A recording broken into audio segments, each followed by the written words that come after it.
Max Philip Greenfield was born on April the 4th, 1992, to mother Andrea Greenfield.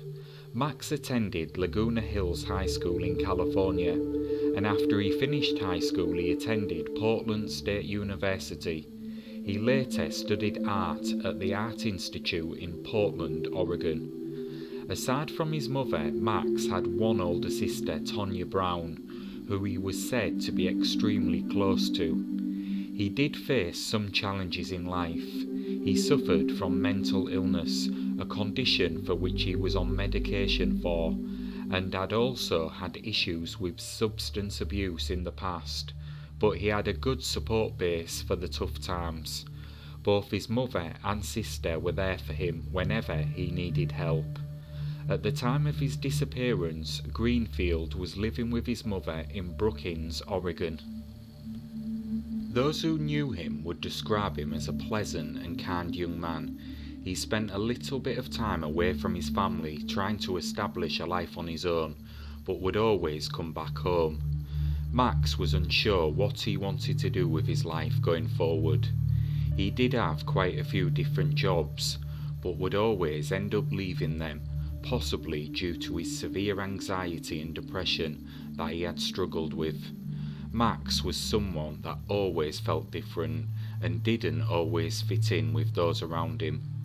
In his later years, Max would come out as gay, something that not everyone around him understood or accepted. On March the 16th, 2018, Max Greenfield spent the night out with his sister at the Lucky 7 Casino in Smith River, California, where they had a drink together. This was a place Max would often visit.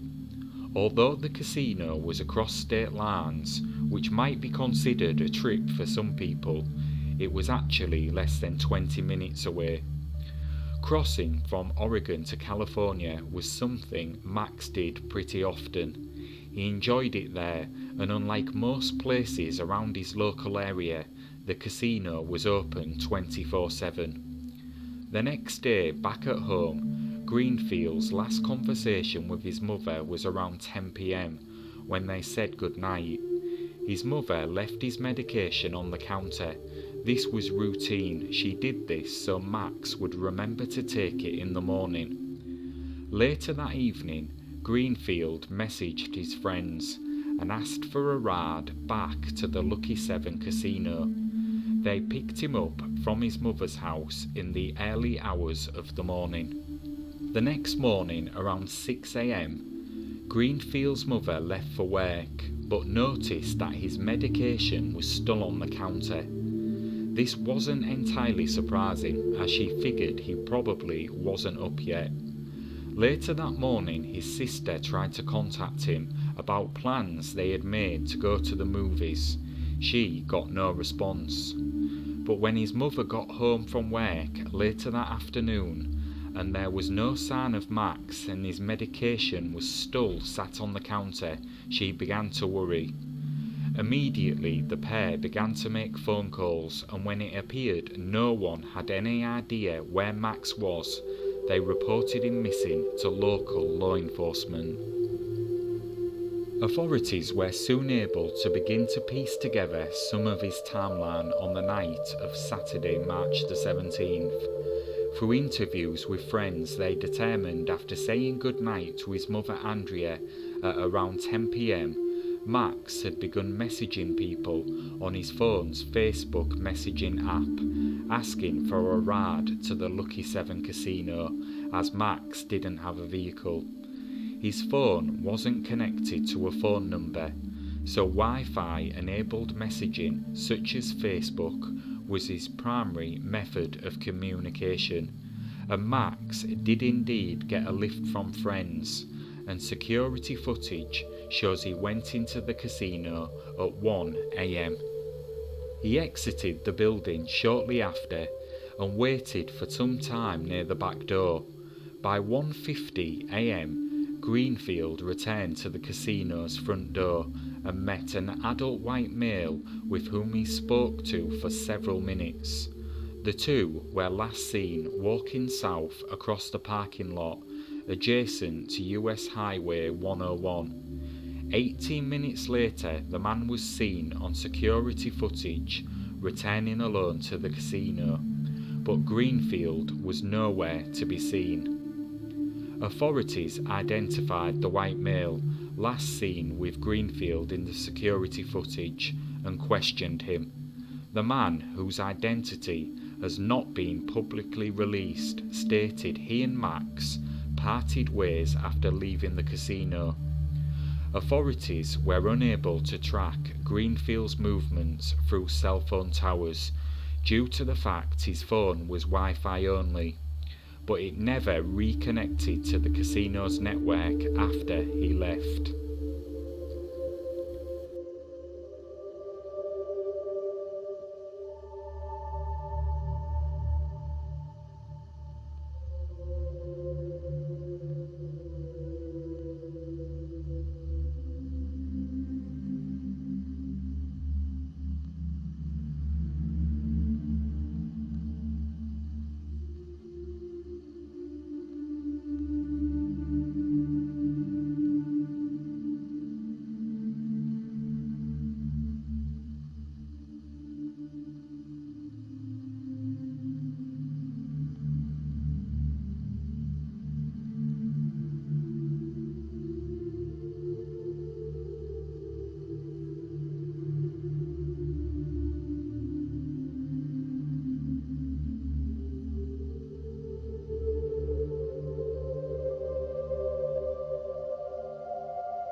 With no sign of Max, officers conducted multiple searches with the use of cadaver dogs, but despite this, authorities and family have yet to find anything belonging to Max.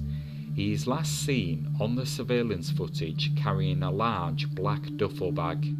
His sister Tonya says Max takes his black duffel bag filled with art supplies everywhere he goes. But like Max, none of this was located. So what did happen to Max after he left the casino that night? It was later reported via various sources that Max did know the man he left the casino with. The man, who was in his 50s, initially denied knowing Max or seeing him that night, a claim we know not to be true, and obviously his story would later change. It is believed not only did he know Max, but later on that night Max and this man had made plans to go to a house of a female friend Max knew, and the man was actually supplying the drugs. Although Max hadn't really been in trouble with the law, many of his acquaintances had lengthy criminal records. With drug activity being at the centre of this case, most of the theories as to what happened that night seem to revolve around some sort of foul play involving drugs. The man in the surveillance video says Max was alive when he left him, but whether he was involved directly or indirectly or not at all remains to be seen.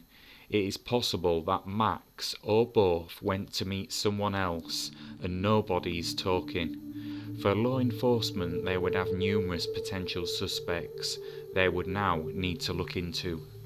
Detectives also talked to the people who drove him to the casino that night, as well as people they learned Max was supposed to meet up with later that night, but have declined to name these people to protect the integrity of the case.